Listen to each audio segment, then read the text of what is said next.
Occasion ఏదైనా location ఎక్కడైనా తెలుగువారి వేడుక అంటే ఆలివ్ మిఠాయి ఉండాల్సిందే. మిఠాయి అంటే ఆలివ్.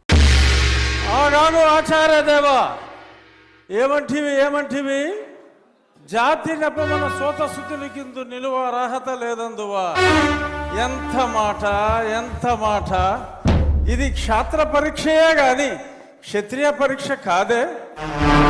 కాకూడదు, ఇది కుల పరీక్షయే అందువా. నీ తండ్రి భరద్వాజుని సంభవం ఎట్టిది, అతి దుముక్షాకరమైన నీ సంభవం ఎట్టిది. కుండలో పుట్టిదివి కదయ్యా, నీదే కులము. అంతేగాక ఈ మా కుల గురువైన వశిష్ఠుడు దేవకీ వేషయకు వరసి పుత్రుడు కాడా, ఆయనదే కులము.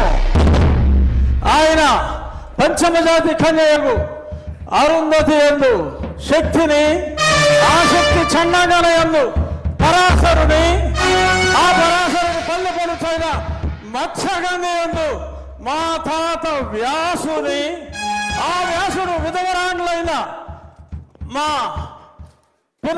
పితామహి అంబికతో నా తండ్రిని, పితామహి అంబాలికతో నా పినతండ్రి పాండురాజును, మా ఇంటి దాసితో ధర్మ నిర్మాణ సరుడని మీ అందరితో కీర్తించబడుతున్న ఈ విదురదేవుని కనలేదా?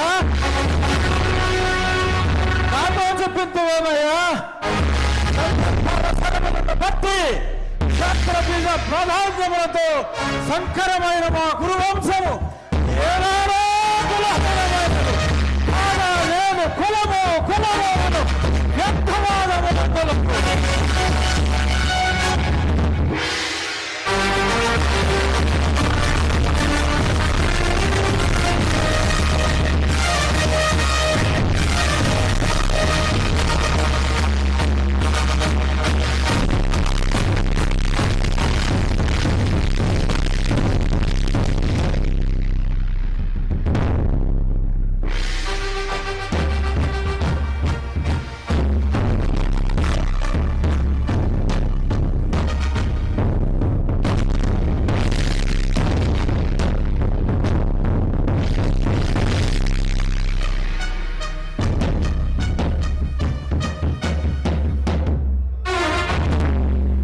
అచ్చ తెలుగుదనాన్ని అద్భుతమైనటువంటి డైలాగుల్లో దుర్యోధనుడి పాత్రలో ఏకపాత్రాభినయం చేసినటువంటి మన శాసనసభ ఉపసభాపతి RRR శ్రీ కె రఘురామకృష్ణరాజు గారికి ఒక్కసారి గట్టిగా కర్తవ్య ధ్వనిలో అందిద్దాం.